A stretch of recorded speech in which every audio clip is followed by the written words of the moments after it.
सबके भीतर संवेदनशीलता विकसित नहीं होती। ऐसा हृदय क्रोध, हिंसा और घृणा से दूर रहता है।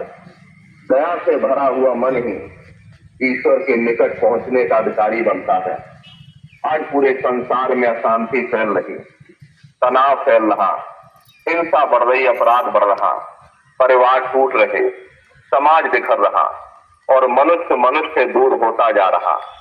इसका एक बड़ा कारण ये भी है कि हमने धर्म के मूल तत्व सत्य, दया, करुणा, संयम और सदाचार को अपने जीवन से दूर कर दिया।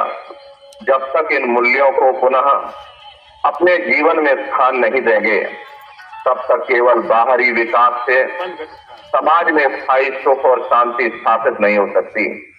प्रेमी भाई बहनों, नशा भी मनुष्य के पतन का एक बहुत बड़ा कारण है।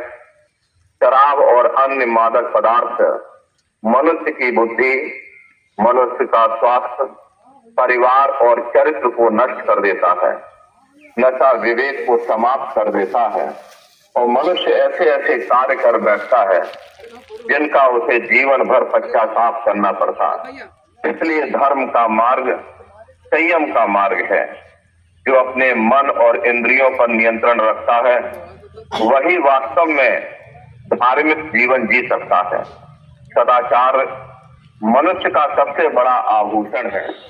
धन, पद, प्रतिष्ठा क्षणभंगुर है, परंतु उत्तम चरित्र जीवन भर सम्मान दिलाता है। सत्य बोलना, ईमानदारी से जीवन जीना, माता पिता गुरुजनों का सम्मान करना, किसी का अधिकार न छीनना, किसी के साथ छल कपट न करना और अपने कर्तव्यों का निष्ठापूर्वक पालन करना, यही सच्चे धर्म की पहचान है। आज समाज को ऐसे मनुष्यों की आवश्यकता है जिनका चरित्र उज्जवल हो, जिनके हृदय में प्रेम हो और जिनके जीवन में सेवा का भाव हो।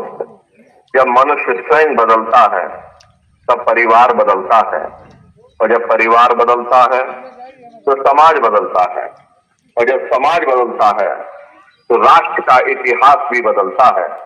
जात, भाषा, क्षेत्र, ऊंच नीच का भेदभाव द्वारा बनाए गए हैं। प्रेमी भाई बहनों, जितनी भी जातियां हैं, जितने कौम हैं, जितने मजहब हैं, ये हम इंसानों ने बनाए हैं। परमात्मा ने किसी मनुष्य को ऊंचा या नीचा बनाकर नहीं भेजा। सभी एक ही परम पिता परमात्मा की संतान है। इसलिए आपसी प्रेम, भाईचारा और सद्भाव ही मानव धर्म का वास्तविक